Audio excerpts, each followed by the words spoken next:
Hello there, this is Curtis Dewey, and I am introducing this topic, the remote veterinary neurology consult. The reason for this is twofold. One is that I wanted to provide people, technicians and veterinarians, with something to demystify the clinical neurologic examination, especially for those who don't feel comfortable with it. I'm also, I have launched it's a limited, because it's just me so far, uh, telemedicine neurology consultation service. This is going to be for practices that probably very busy practices, referral practices, specialty practices, emergency practices that don't have ready access to a neurologist. So um, the basically with this, I want to make it more palatable. Some people are afraid of neurology. You don't have to be. So I'm going to go through this from a very practical standpoint. And of course, if we meet in the future on some cases, there are some little nuances, details that I can add at that. So why remote neurologic consultation and why now? Everyone in this profession, I think, is feeling a bit of a pinch. There's staffing shortages on either end of the camera. Uh, there's lots of areas that lack some specialty services. We have overburden, overstress, urgent and emergency care facilities. So we need sort of an interim solution to bridge the gap. And part of that is for interim solutions while waiting for an appointment. Part of it might be also neurology patients at an emergency or an urgent care facility, and doctors, technicians that are trying to get some sort of guidance as to what to do with some of those patients.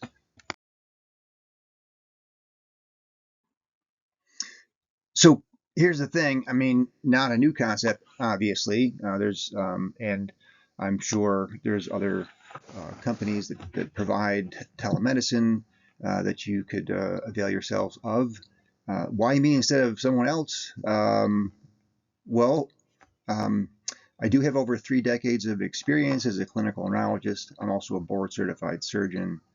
I'm CCRP certified and also a certified TCVM practitioner.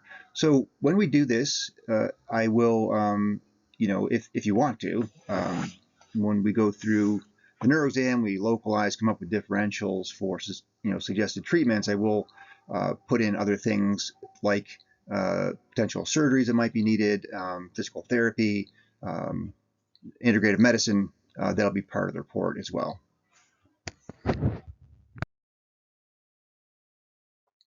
What you will need: a computer or a tablet with a good camera and a microphone, one or more veterinarians or technicians responsible for performing the neurologic examination at your hospital. Basic tools for performing a neurologic examination. There's not much you need. You need a strong pen light, and you need a hemostat. You can use a pleximeter if you want to. You don't have to. And I recommend having an assistant rather than doing it by yourself. So, but it's not necessary, but it goes a lot easier if you have someone helping you do the neurologic examination. What I will need signalment history chief complaint, and this starts from the time someone calls your front desk. So your receptionist should, if they're not already doing this, get these 3 key pieces of information. Also, we'll need any relevant diagnostics, blood work, radiographs, etc. I do read MRs, sometimes CTs, so that would be another part of the telemedicine service. Also need to know any treatment or treatments administered and if there's any response to that. So I can't emphasize that first thing enough: signalment history chief complaint. And if you don't know this already, when you have that information, you are pretty much on your way to both getting a neuroanatomic localization and a list of differentials before the patient even arrives.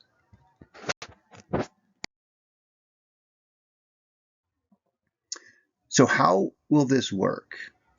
So your clinic sends an email request. We send you an email with available time slots. You pick the time slot. I think 30 minutes should be enough. I'll put a little buffer in there just in case.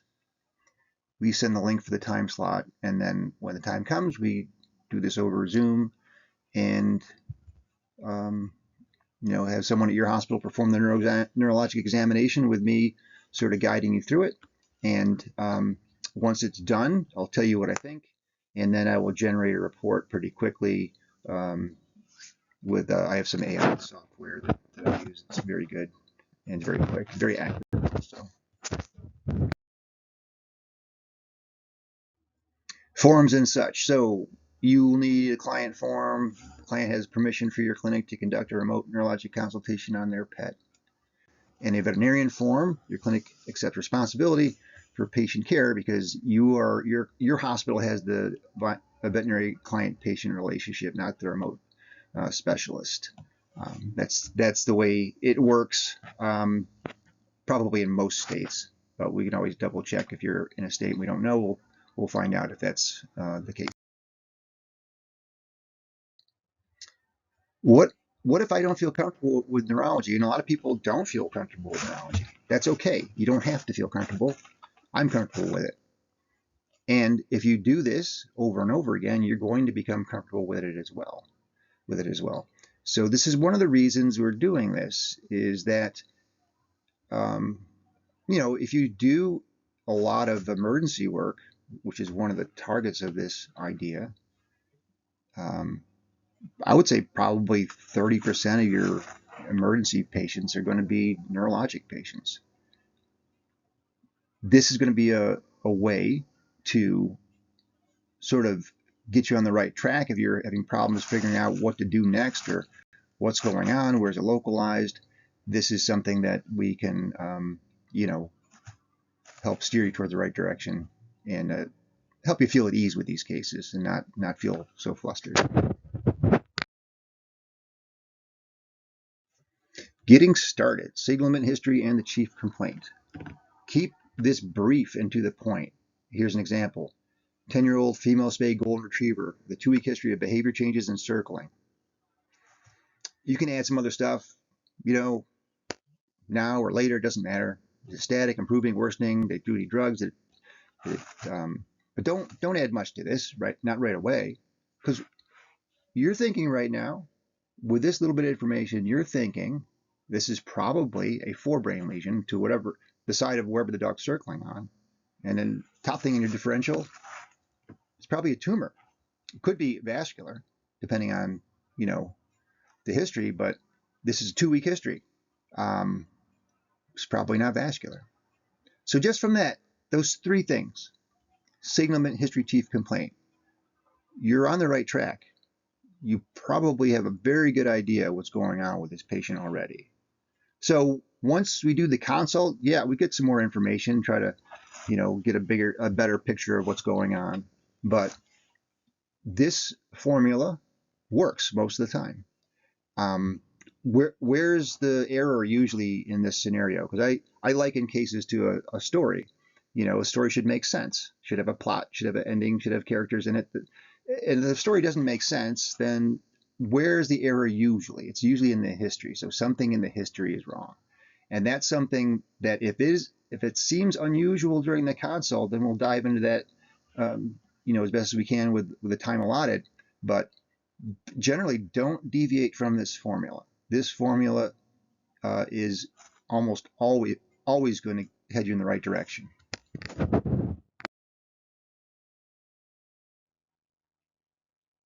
When people have a preconceived notion that something is going to be difficult, it's often a self-fulfilling prophecy. You're going to make it that way. Neurology, clinical neurology, is not that difficult. It's very logical. So you may have memories of pathways going everywhere, memorizing all these terms. You don't have to worry about that. If you do want to worry about that, do it later. Look at an anatomy book. If you can't remember what that track was called, you don't need it right now. So keep things simple. So when you're localizing, start from the simplest thing you can think of and move your way up to more complicated if you think you need to. You don't always need to. brain, spinal cord, peripheral nervous system. Those are the big three. So that's where you start.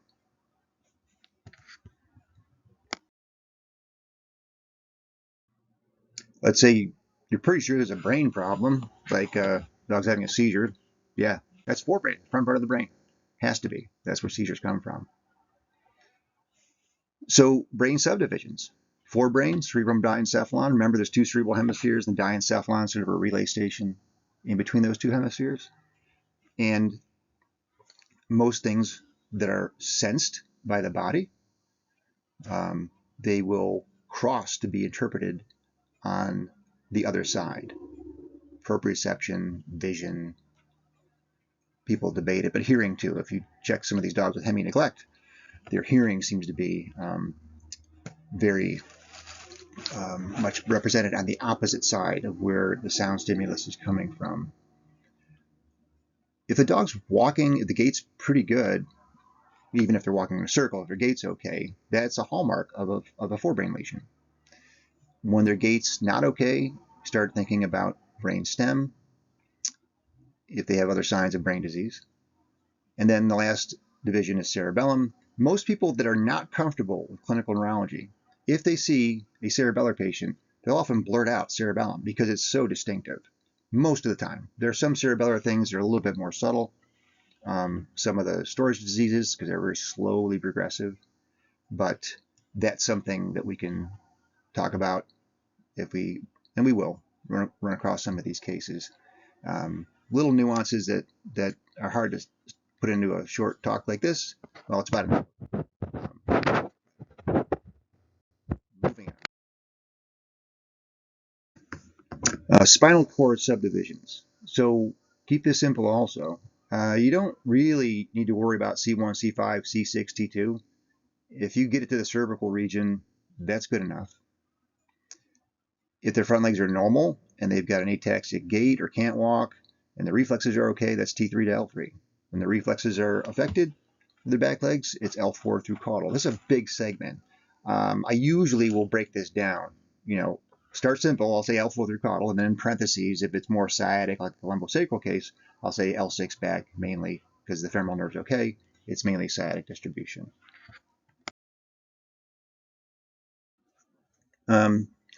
PNS disorders, peripheral nervous system disorders, break it down to neuropathies, myopathies, and junctionopathies. These are the weird ones. They're like, what's going on here? Is sometimes people think, well, it's kind of spinal, but not really. And then sort of a knee-jerk reaction of, well, I need to figure out exactly what's wrong right now, like which specific disease is it. You do not have to do that. Once you get it into this category, your work is mainly done, right? So neuropathies, myopathies, junctionopathies, and the most common junctionopathy that we see. Video here. I have a really crappy old phone, so Check this dog out. He got sent in because they thought maybe there's a spinal cord problem. This dog has got super weak back legs, right? But no, he's going to escape now. the spinal cord problem goes first. oh boy, yeah. For reception. This dog is not Yeah. His breathing's better too. Myasthenics dogs, So myasthenic get some dogs, laryngeal. about half of them have mainly or exclusively Let's turn around. Go the other way, other way. neurologic. Go like this way. Go. So that Go. Go. when you're set in cat salon, you can't get anymore. Now we give period of sleeping and call the next day, see what you're doing. So that's myasthenia gravis.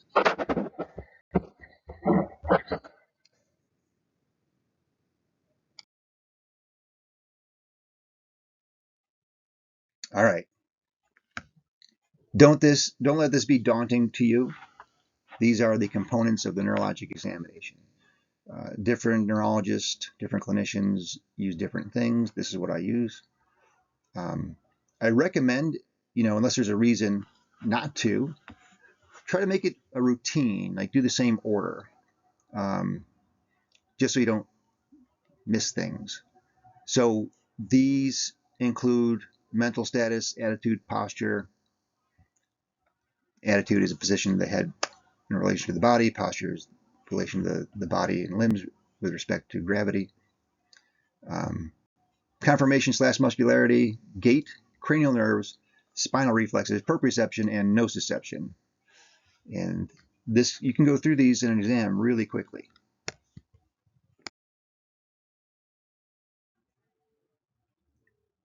So I perform what I like to call a targeted neurologic examination. So some of you may remember when you originally learned this, you probably were taught lots of different aspects of the exam, different variations of how to check for things like proprioception, all kinds of different ways to check spinal reflexes. You don't have to do all of those things for each patient.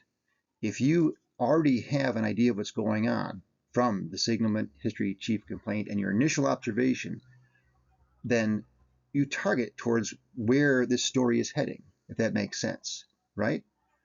That example I gave you before, the golden retriever.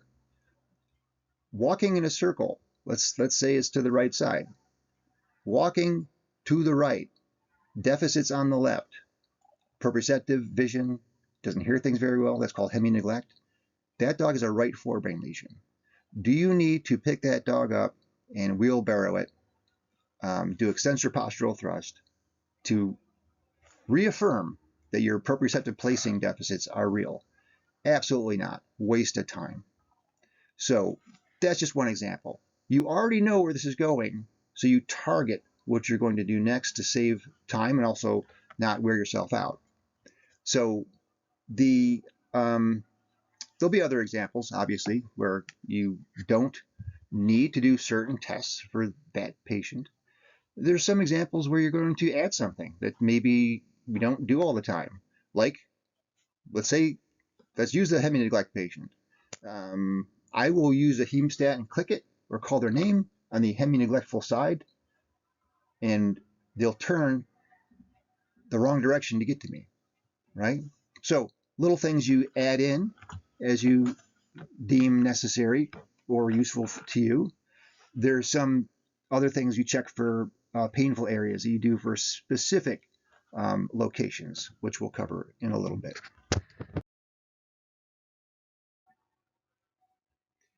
With all the information available to you about neuroanatomy, different tests you can do, sometimes people get frustrated and they just don't know where to start. And sometimes they just kind of don't do it. They'll say, well, limited neuro exam or something like that. Where do you start? You start with signalement, history, chief complaint, right? But once the patient's there, start with hands off. Just watch the patient navigate his or her environment. Look at the stance. You get so much information from this. Sometimes you'll look at a dog and one leg sticking out. That's probably a proprioceptive deficit. You test for it, obviously, once you put your hands on, but you get a lot of information just by watching them walk around. Have an assistant walk the patient so you can observe and see if they're lame anywhere. So at this point, you haven't even put your hands on the patient, dog or cat, and you've evaluated fermentation, attitude, posture, and gait. You may have already localized this dog or cat and constructed a differential diagnosis list in your head. Keep going. I'm, being a little bit, tongue-in-cheek here. Don't be a show-off, because you do want to. You will, if you do this over and over again, you get really good at it. But go ahead and finish your exam just to confirm your initial findings. That is where the problem is, and it doesn't take long.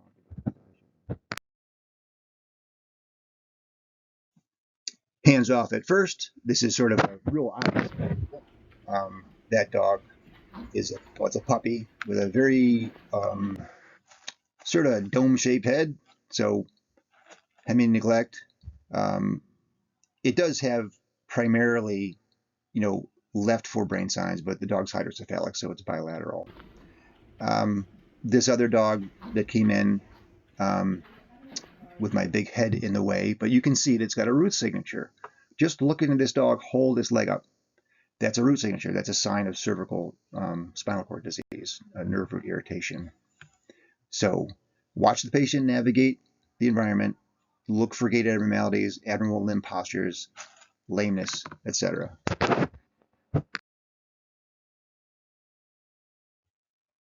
How do I categorize mental status? It's very simple. Quantitatively, How much mental status do they have? Alert is normal. Obtunded is more depressed, but they're awake. They just look kind of dull. Stuporous is they're unconscious, but you can wake them up. And comatose, they cannot be awakened. I don't use semi-comatose because it doesn't make any sense. That means stuporous. And if a dog or a cat is in a coma, then you can't wake it up. Then don't people don't like that because it's scary. But if that's the case, that means we have to be very quick to give that patient mannitol, inject it with steroids, that sort of thing. So if you're pretty sure it's in a coma, then make the commitment. Say yes, this patient is in a coma, not a sort of coma. So qualitatively, this mainly comes into play in dogs that have cognitive impairment. They just seem off. They're demented. They're hyper. They seem delirious. They're not dull like dogs with brain tumors. They're more agitated. Sometimes they're difficult to examine.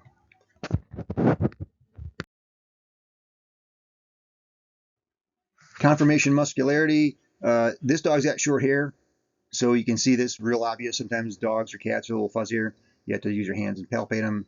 But you're assessing for muscle atrophy, lack of muscle tone. I sometimes forget to say this, but I'll try to remember. Dogs that have lumbosacral disease, their caudal thigh muscles, not only they're often atrophied, but they're floppy. Like, just try this in a normal dog. If you just sort of like pat their caudal thigh muscles, the normal reaction is they'll tense them up, they'll contract them. They stay floppy in a lot of these LS dogs. So little nuances like that that I'll try to impart along the way. And also, if we meet over the internet, try to impart that at that point as well. Check out joints, lymph nodes while you're at it. I do a combined ortho neuro exam when I do this. I don't have enough time to put it in this lecture, but I will mention it from time to time that I do check out their joints as well. We can add some of that during our consults if you choose to do that. But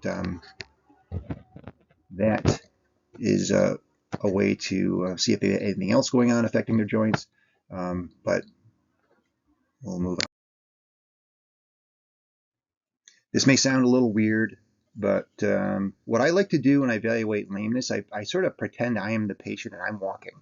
Those are my legs. And sort of get this feel of how much weight they're putting on it. Sometimes it's super obvious, grade 4 or 5 lameness. I use a 0 to 5 score. 0 is normal, 5 is non-weight, holding a leg up. So you can also take a video and slow it, play it back in slow motion if that helps. But have your assistant walk the dog slowly. For cats, find a room where they can't hide under the furniture. You have to go pull things out of the way to get them out again. The gait, to be normal, the gait needs to be perfectly normal. It may be that the patient's got something else going on that has nothing to do but with the neurologic problem. But if the gait is off, just record that. The other thing is, say you're walking down a little short hallway, have the assistant turn the dog around briskly and see if they actually step or they swivel. Because a lot of times when they have proprioceptive deficits, they won't step. They'll just they'll just swivel, especially with lumbosacral disease. Remember, down in the sound. Right? You're going to put more weight on the one that's not lame, not bothering them. So this is something also that people they struggle with. I struggle with it too. Thoracic limb lamenesses tend to be a lot harder, especially if they're subtle, to diagnose than pelvic limb lamenesses. There's a lot of overlap between some of the neurologic things that will cause a thoracic limb lameness, and there's a lot of different front leg lameness issues that aren't that easy to diagnose, especially when they're soft tissue and not skeletal. So there's some things that when this happens during our consults, I'll give you some little, tricks and tips to try to discern, is this thoracic limb lameness, is this orthopedic, or is it neurologic? It's not 100%, but it's usually pretty accurate if you use some of these tips.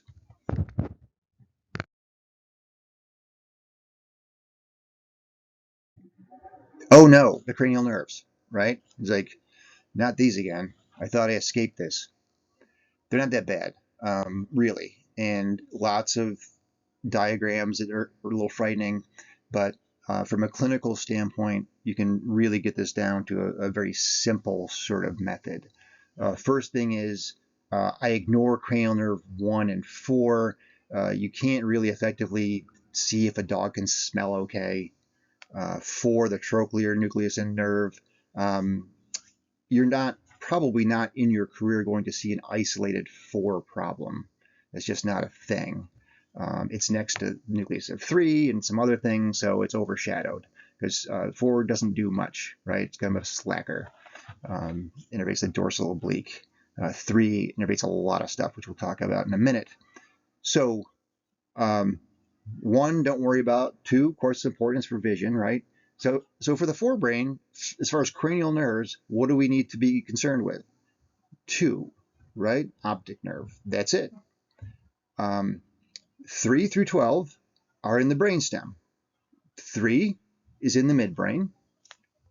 So is 4. Don't worry about 4, remember. 5 is in the pons. 6 through 12 in the medulla. You might be thinking, that sounds a lot simpler than what I learned before. Well, you can choose. You want complicated or you want simple. Well, people like simple usually better, but that is the way it is. And we're not cheating. That's just the way it's broken down. Don't worry about 1. 2 is forebrain. 3 is midbrain. Don't worry about 4. 5 is pons. Not really just pons, because there's a sensory part that's very long. Occupies multiple parts of the brainstem from midbrain, actually into the cervical cord region. But that's sensory. The motor, 2, 5 is in the pons. 6 through 12 in the medulla. Okay. Still frightened of the cranial nerves? All right. Here's a pathway. If you want to look through it, most of the optic fibers are going to cross to be interpreted on the other side. Optic nerve, we're assessing vision with this one. So menace reactions, typically what I use, I cover one eye, test one eye, then cover the other one. And remember, there's if it's actually the optic nerve or that pathway affected, vision pathway affected, then they won't blink when you do this, but make sure it's not a 7 problem too, because you need 7 to blink. You will see sometimes when dogs have a facial nerve paresis where they don't have a palpebral or blink reflex anymore, you do the menace, you'll see the eye suck back because that's retractor bulbi. That's cranial nerve 6.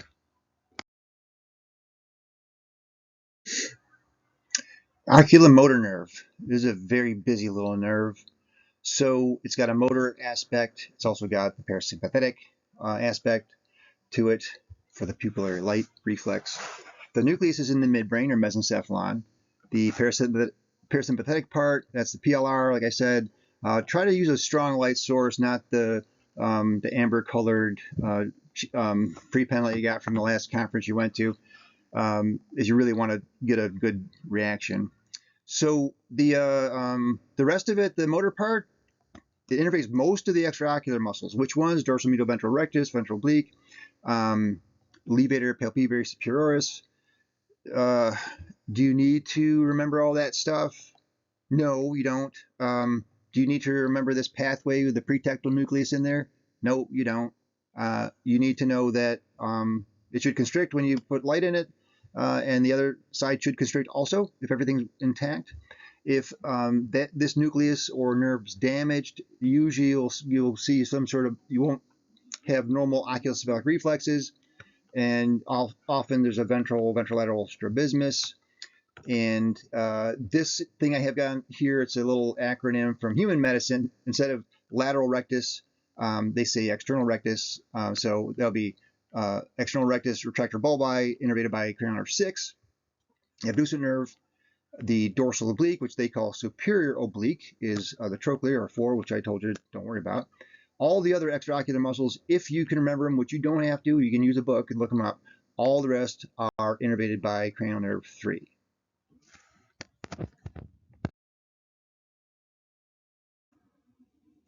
So cranial nerve 5, we're going to look into this a little bit. Remember, two components. Very simple. The motor nucleus of cranial nerve 5, trigeminal nerve, is in the pons. It's very distinct. And that goes to the muscles of mastication around the head. Temporalis, masseter muscles, pterygoids, just ventral to the eyeball. And then there's a sensory part of 5, and that's there's a sensory nucleus and tract. Is that important? No. There's different names for different parts of the tract. It's contiguous with some of the white matter and the cord. Same sort of purposes. It's delivers sensory information, nociceptive, some mechanoreception, proprioceptive information to the head, depending on where in this long tracted nucleus. This goes from there is a mesencephalic part, there's a pontine part, there's a medullary part, which is that back part is called the spinal tract nucleus. Doesn't matter. Just know that it's a very long tract for sensory information, and it's also very important to know that that information, most of it, more than half of it's going to cross to be perceived on the other side. So if you've got something affecting it on that side in the brain stem somewhere, in that nucleus or tract for sensory information, then your deficit will be on that side. If you have a forebrain lesion where the information, once it gets there, doesn't get interpreted, then you'll localize that to the problem is forebrain, but it's because that tract information is not being interpreted, if that makes sense. So if you have a left forebrain lesion and you find that they don't really react when you put something in their right nostril, that's not because there's a problem in the brainstem of 5. It's where those sensory axes have ended up not being interpreted. Part of hemi-neglect, I would think we could say that. So motor part, sensory part, and most of the sensory information to get to the forebrain, to the cerebrum, will cross to the other side.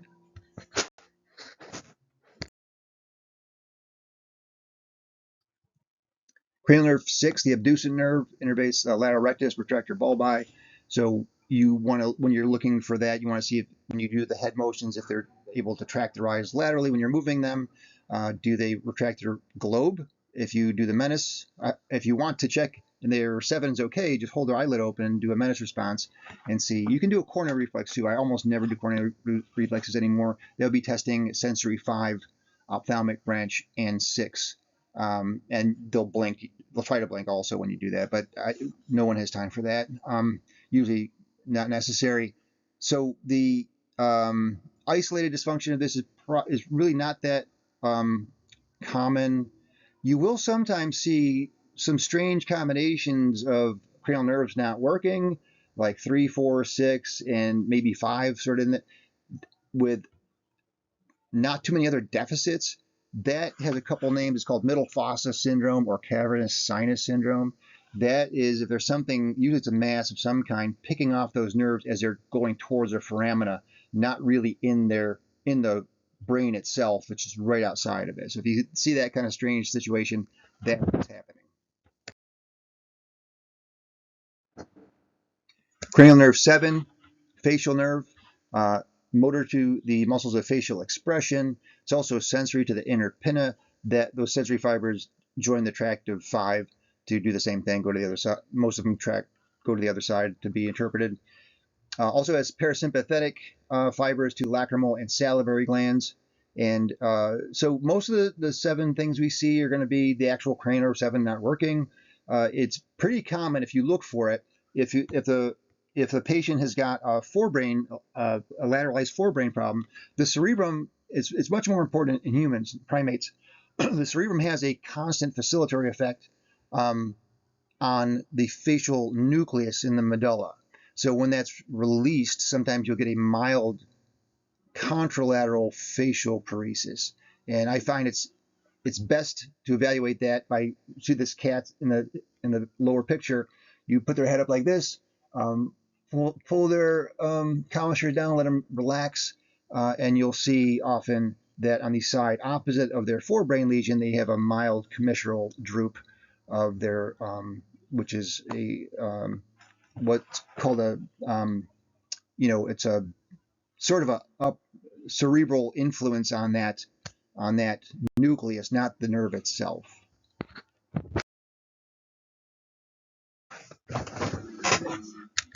Cranial nerve 8, vestibulocochlear nerve. First thing is, don't really concern ourselves too much with hearing loss. It's just something that happens sometimes, but not that much of a concern. We're really concerned about the vestibular part, and so that is a head tilt. This is not even lining up here. The camera. Yeah. All right. That is a turn. That is a tilt. Right. So we talked about turns already. Forebrain.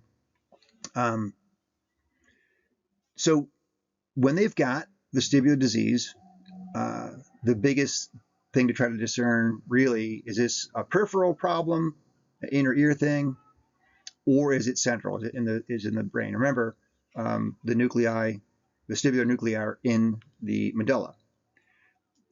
Just dorsal to the medulla is the cerebellum, which can also, if that's not working correctly, can also lead to vestibular signs. They work hand in hand to help with balance.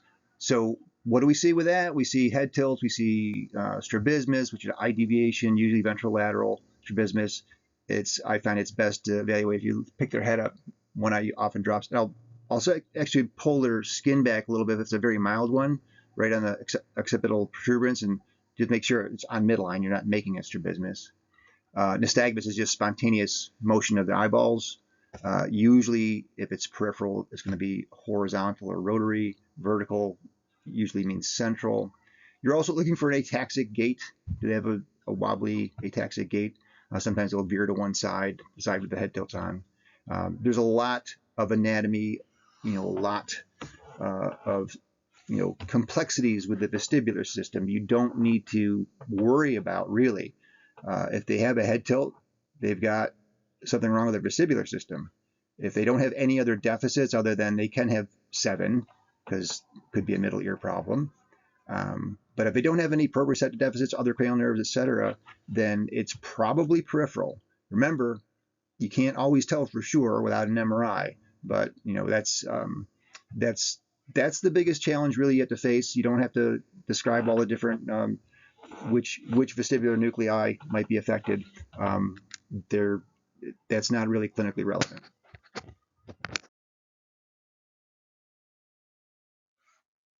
Okay, here we go. Cranial nerves 9, 10, and 11, originating from a nucleus that's called the nucleus ambiguus. I always thought it was weird. They're supposed to memorize all of this detail from something that's called ambiguous. You don't have to, obviously. So think of these 3 as one cranial nerve because they act in concert to do the same thing. They innervate the laryngeal and pharyngeal structures and the esophagus. So don't spend a lot of time on it. If you don't have anything in the history or anything on your exam that would suggest the dog's got inspiratory stridor or it may have some swallowing, then don't spend a lot of time on this. Again, think of this as one cranial nerve. The nucleus is located in the medulla somewhere, ambiguous, and that's pretty much it. So that's a scary kind of. I mean, I like neuroanatomy, but for a lot of people that's scary. Don't worry about that. Think about this, like I said, this one cranial nerve, laryngeal, pharyngeal, esophageal function, and we'll go through the. You're going to do a swallow reflex. That's pretty much it.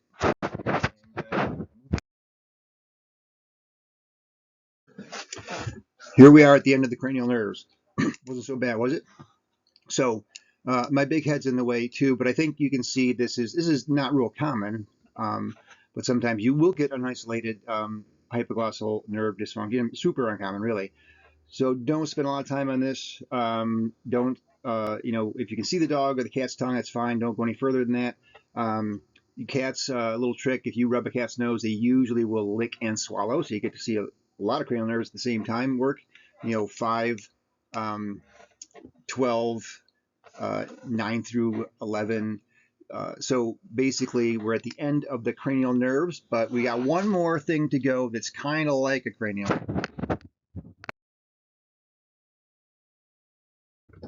But first, just a quick summary.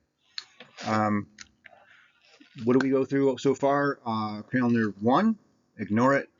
2, forebrain, 3, midbrain, 4, ignore it. 5, sensory is pretty diffuse, goes from pons all the way into the cervical segments, and those, they cross to be perceived as sensory, remember. Motor is very distinct, it's in the pons. And then the rest of them are in the medulla, 6 through 12, and think of 9 through 11 as one cranial nerve. So this is basically the way things work clinically. It's not that difficult, so don't be afraid of the cranial nerves. This is kind of like a cranial nerve that someone just sort of sneaked in there after you thought you were done. Horner syndrome, some Dr. Horner named it after himself. So I call it the other cranial nerve. This is a really, really long pathway. This is old literature, but someone looked at, Horner's syndrome. If it's just Horner's syndrome and nothing else, about half the time, if you do a diagnostic workup, you won't find a reason for it. But if you look at this pathway, you can get Horner's with all kinds of stuff, right? So you can get it.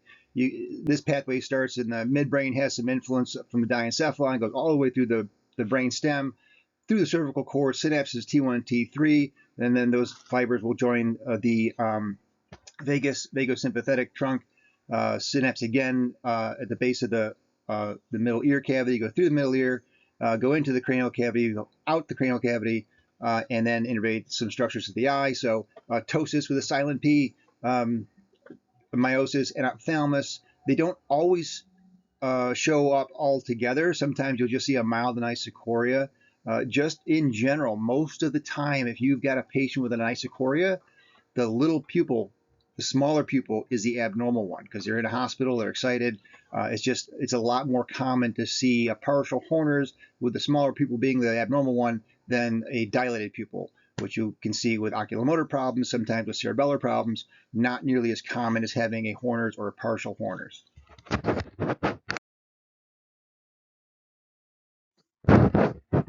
Okay, here we go. I got a little video here, video inside this video. Okay, cranial nerves. So we've been through all the he's a little nerves. fidgety, but he's pretty good. Like they're not. So this cranial nerve exam is very quick, especially if there's nothing obviously wrong. Remember, these are targeted neurologic examinations. So ACE is normal in general, right? So cranial nerve 1, don't worry about it. You can't test a dog's smell. It's not practical. So don't worry about 1. 2 minutes. What I like to do, I'll cover one eye and I'll do one at a time.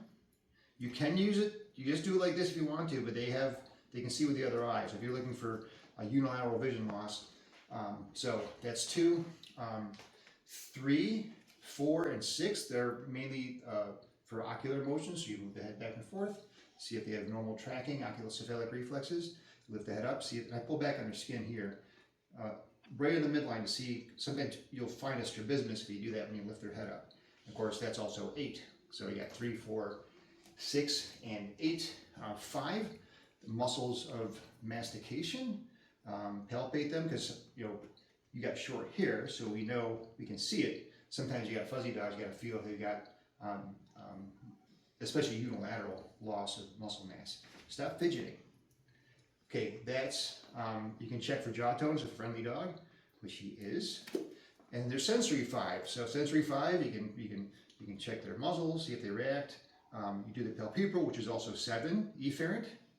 I'm not going to do it with ACE, but and I don't do all these things for checking 5 with everybody, depending on the case. But if you think you've got a unilateral lesion, either affecting the sensory tract of 5 or a forebrain lesion, and you're looking for opposite, maybe nasal hypalgesia, put a hemostat lightly in the nostril on one side, then the other side, to see if there's any sensation.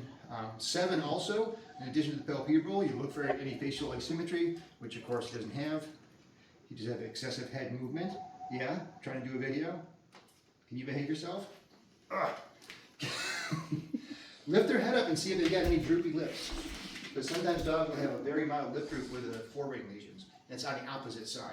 Okay, come back here. We're almost done with the cranial nerves.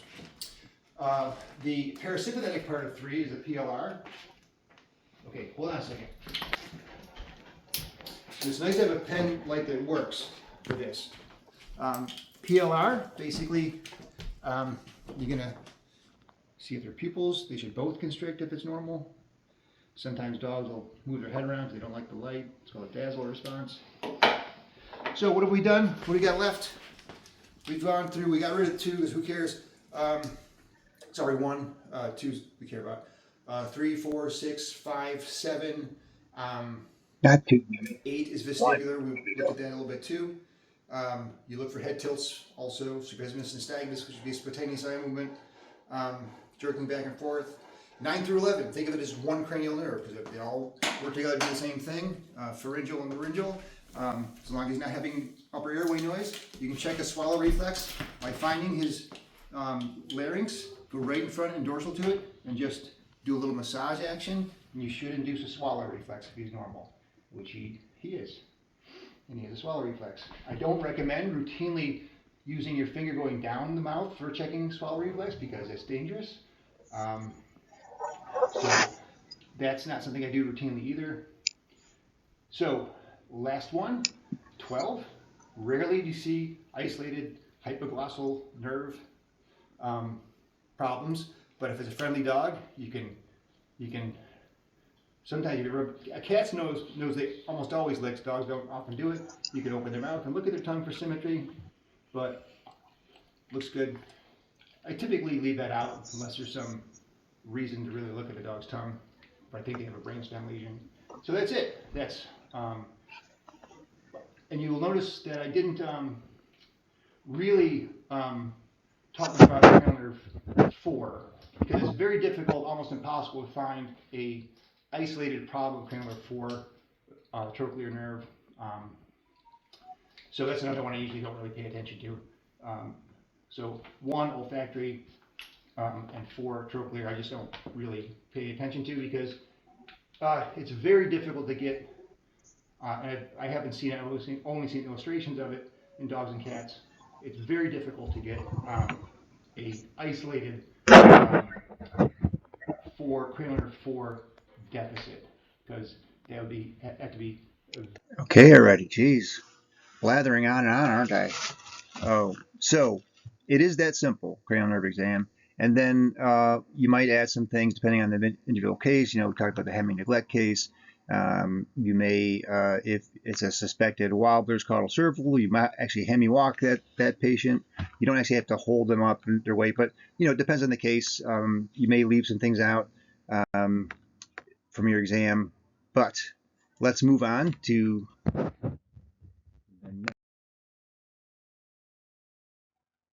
okay, here we go with proprioception. So I mentioned this already, that you're going to check for proprioception. These tests basically are checking the same thing, especially when we're talking about conscious proprioception. Most of these tests are looking for the same thing. Remember, the conscious proprioception of those are the ones that are sensed at the cerebral level, the dorsal, the column medial lemniscus pathways. Don't worry, I know, use scary terms, but that's separate from unconscious, which is mainly those fibers that are going to the cerebellum, and they're more important as the animal's moving. So most of the conscious proprioception we're going to do, it's fairly static, whereas unconscious is best appreciated as a dog is moving, walking. So this is where there are so many different tests of proprioception. You don't need to do all of them. In fact, if I'm satisfied that the dog's proprioception is normal, conscious, with the placing, or I'm satisfied it's abnormal, then that's all I'm going to do. I'm not going to hemi walk the dog. I'm not going to, do tactile placing, wheelbarrow. Cats, especially, and sometimes some little dogs, when you touch their feet, sometimes just their leg, they'll just pull their leg back, so it's hard to do. And cats, especially, you've got a timer, remember? So with those situations, I'm more likely to do something like extensor postural thrust for the back legs or tactile placing for the front legs. I might actually hop them, but remember, don't be doing all of these proprioceptive tests on everybody. It's superfluous. Plus, it's probably gonna, if it's a big dog, it's gonna wear. Okay, here we go. Another video. You stay where you are. So proprioception, place. proprioceptive testing. There's all kinds of things you can do. You don't have to do them all, okay? So, in fact, a lot of times I'll just do proprioceptive placing. So, okay, that's fine, don't move anymore. So just take the limb like this, and I see how where my hand is. He's a good boy, but if you have a dog who might be naughty, then you can always push it away if they come after you. So put your foot down, put your foot down. You put it like that, and they should place it very quickly. And if dogs don't like their feet touched, then grab them by the antebrachium and just put their foot in an abnormal position, and he's putting it right back because he's normal. Back leg, same thing. I put my hand under here to steady them, because if you just pull their leg out, sometimes you'll excite the vestibular system, and it's not what we're looking for. We're looking for the dorsal column medial lemniscus pathways that go to the forebrain, which is called conscious proprioception. Remember, most of these cross over, so his left forebrain is responsible for most of this. Put it in an abnormal position, put it back. Do that for all four legs. What other, let's say I got this and it's normal, clearly normal, or it's clearly abnormal. Which proprioceptive test should I do next? The answer is none of them. You don't need to. You're done with proprioception. No wheelbarrowing. He's big, right? You can be very tired. You wheelbarrow this dog, tactile placing, don't need to do it. I got my answer. So I had descriptions in the PowerPoint about these other things. You more likely to do some of those things with cats and small breed dogs, because sometimes you just touch the leg anywhere, they pull their leg back. So cats, and with cats, of course, you must do these, most cats, you must do this very quickly, because cats have a timer, most of them. Okay, that's it for proprioception.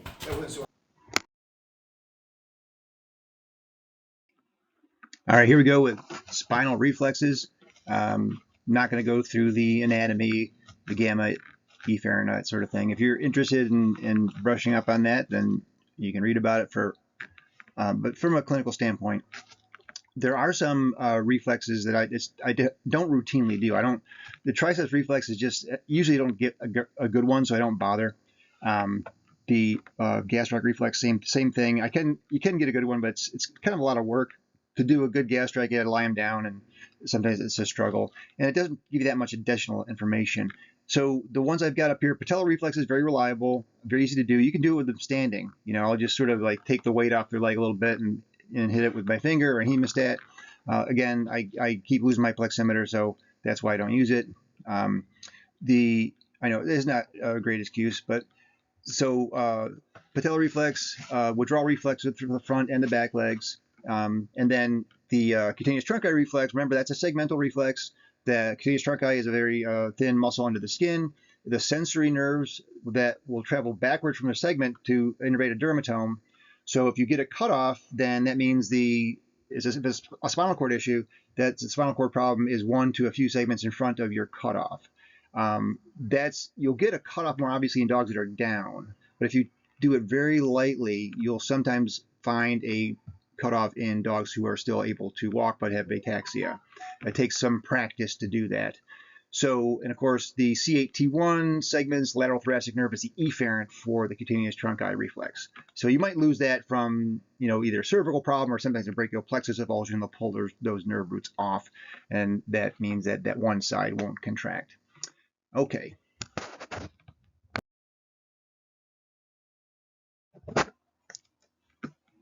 So I'm going to play another video. I do realize some of this is a repeat. You hear it a couple times. I think that helps, actually, if you hear things more than once. Sort of so in your brain. Again, you don't have to do all the spinal reflexes, because some of them again, you don't have to do all the spinal reflexes, because some of them there's overlap with them. Easiest one, of course, withdrawal reflex is the mass reflex. Right now, I'm very lightly touching him to see if he pulls his leg back. And I'm looking for all the joints to flex. Do it both sides, obviously. You do it with the back legs too. So his back leg, a little bit of it. And one thing, we'll talk about this later if I ever get around to a LS talk. Dogs with lumbosacral disease, they often, if you hold on to it, don't just and give it a little bit of a tug, they won't flex their hock very well, but they'll flex these two joints, the stifle and the knee, stifle and the hip. Okay, withdrawal reflexes. How about patellar reflex? You don't have to lie these dogs or cats down every time you do these things. You don't have to do that. And in a busy hospital, you might not have time to do all that. So you can use this. Why am I not using a pleximeter? Because I kept losing it, so I just gave up. So I use this, or especially in a big dog, you can use your finger, or okay. You can use your finger on the patellar ligament, tendon. Very good. I don't do gastroc reflex. Withdrawal is fine for looking at sciatic distribution. So patellar reflex. I do sometimes do a biceps reflex. You can do it with them standing, lying It's more down, accurate for especially biceps if they're lying having down. trouble walking. If they have a cervical problem, it's usually a good idea to do it lying down. It looks like it sort of extend sucks the leg, in. and if they have a big enough biceps, you'll see it sort of contract. You don't need to get this motion as long as you can see the contraction of their biceps up their leg. Cutaneous trunci, sometimes called a paniculus. This is segmental. This is a very thin muscle underneath the skin. Segmental meaning the segments, sensory nerves will travel backwards from their segments. So if you get a cutoff, that means the problem, if it's a spinal cord problem, then it's going to be 1 to 3 segments ahead of where you got the cutoff. He's normal, so there's no cutoff, obviously. And the efferent part of this is again, you don't. Yeah, one thing he forgot to say is that to get a good biceps reflex, you need to extend the arm, pull it back, so you're putting some tension on that tendon, the biceps. So you're getting sort of a gamma input to give you a better reflex when you actually hit the tendon. I put my finger on the biceps tendon and then hit it with an instrument or my other finger.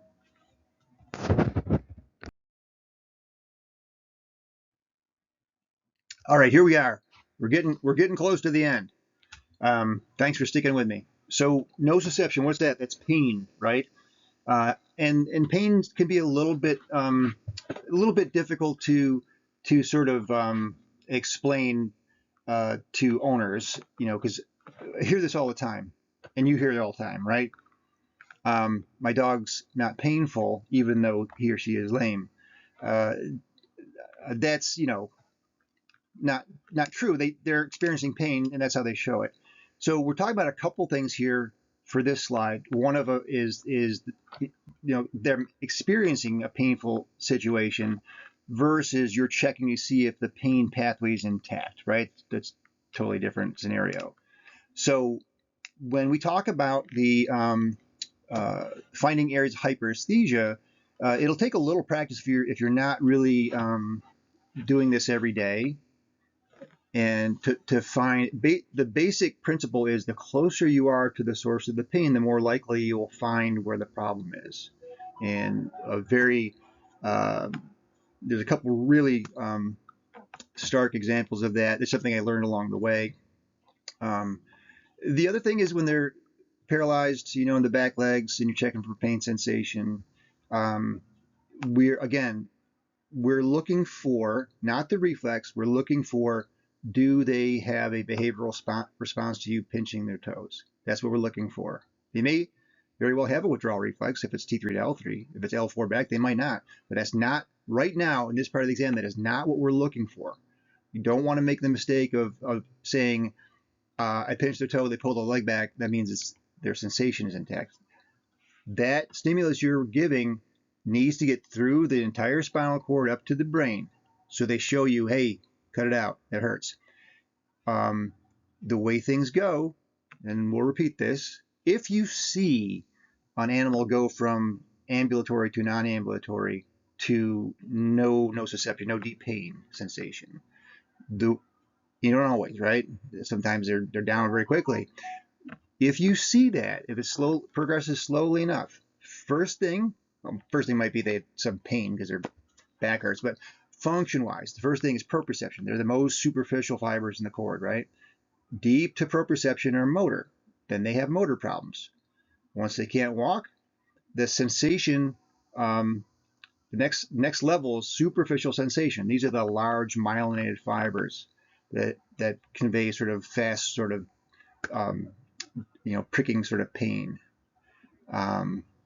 Deep to those are the numerous non-myelinated, mainly C fibers that are responsible for deep pain. So sort of a pain over your bone or your joint. Those are also very much involved in chronic pain states. So don't check for sensation in a dog who's walking, unless it's one of those weird sensory neuropathies, which are very rare. But in general, don't do that. If the dog's not walking and you want to check for sensation, use your fingers first on their skin, usually the interdigital skin. Don't get a reaction, use a hemostat. You don't get a reaction to superficial pain, then you check for deep pain. You put an instrument over a joint or a bone and see if they react. So in order, if they are walking or able to walk, or even have motor, you don't need to check for superficial pain. If they have superficial pain, you don't need to check for deep pain.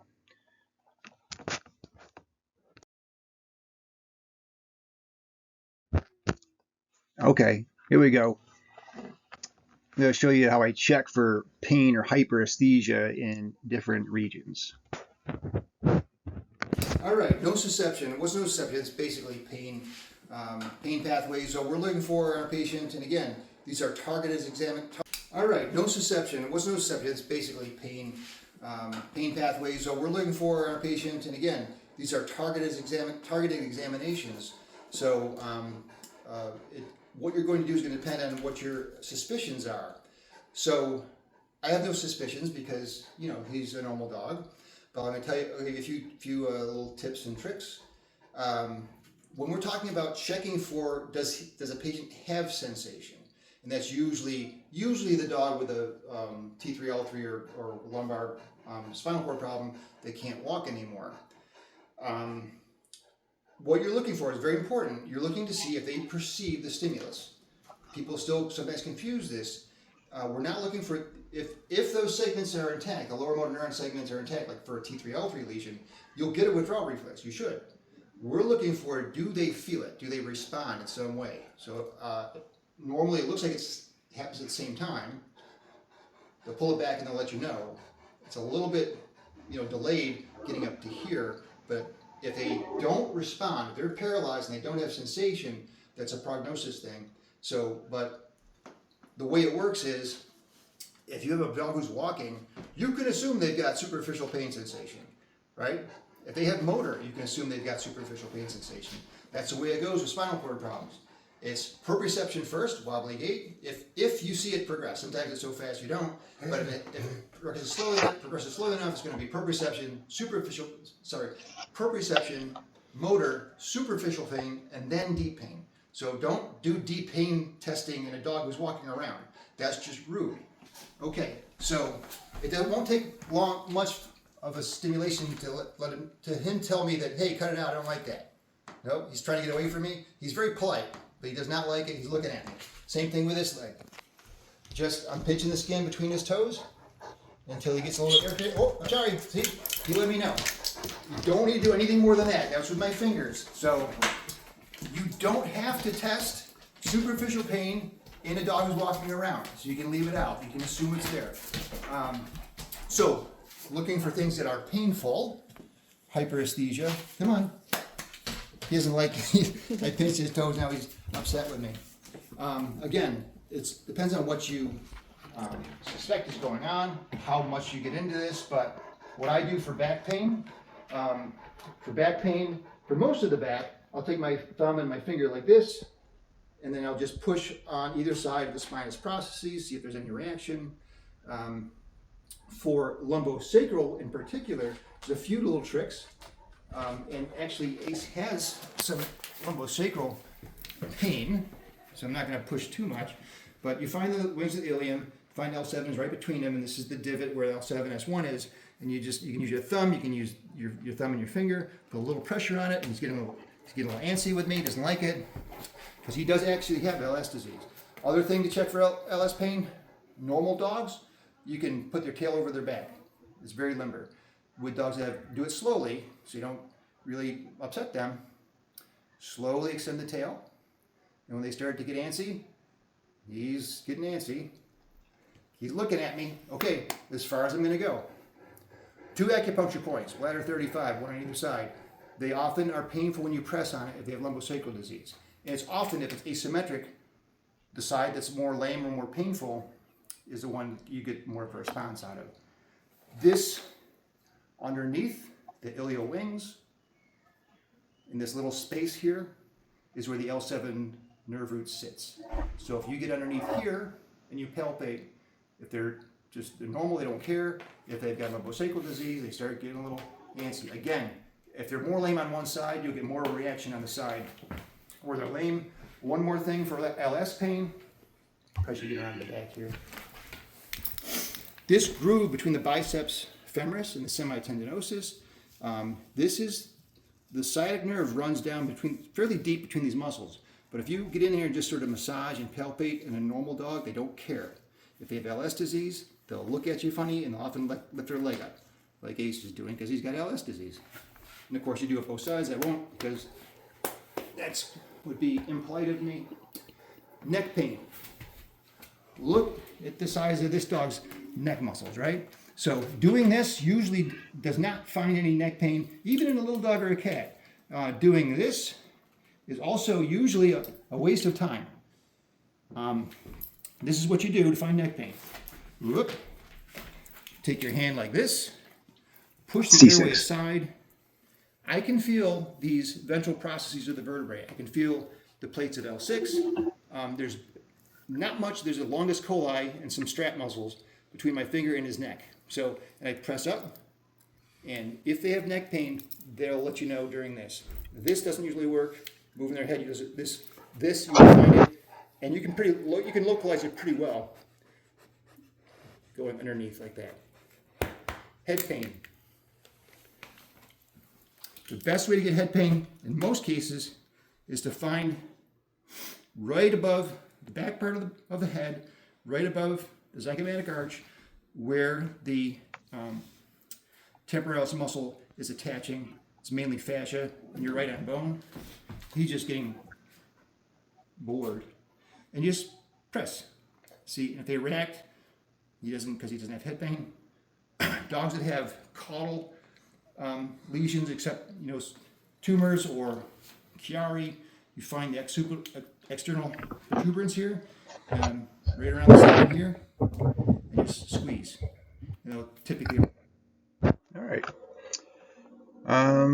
So we're getting close. We're getting close. Of course, if that's something we're doing live an exam, if you have any questions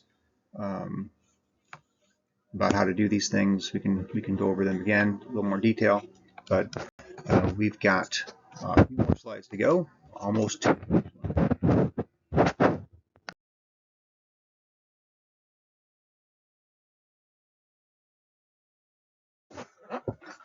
So the neuro exam is now done, and it won't take as long as this presentation, obviously. Usually it's just, you can get a really good neurologic exam done in a matter of minutes, just a few minutes. So here we go.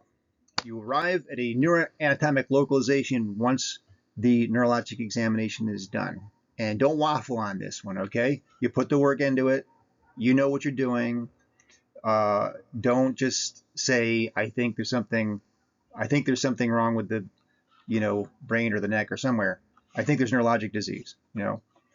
Be specific. You say, I think this is a right forebrain, or cerebellar, or you can actually say cerebellomedullary angle if there's a mixture. That's a real place. It's not a cop out. Once you get your neuroanatomic localization, then you generate your differential diagnosis list from what you think is most common, most likely to least likely, right? That's the what. So we've got the where, now we got the what, and the next is what to do, diagnostically and or therapeutically. So you devise a plan, diagnostic and therapeutic. It may involve imaging, it may not involve imaging, it might be something pain relief that you're going to recommend, crate confinement, depending on, if it's a type 1 disc sort of situation. So these are the logical, steps. You do your neuro exam, you get a localization first, then you list what's most likely to least likely the cause of that, and then you come up with your plan. And for the remote neuro exam consults, I'm going to do this with you / for you. And so then there'll be a typed up digital thing that you get pretty soon after the exam is done, and we'll go from there.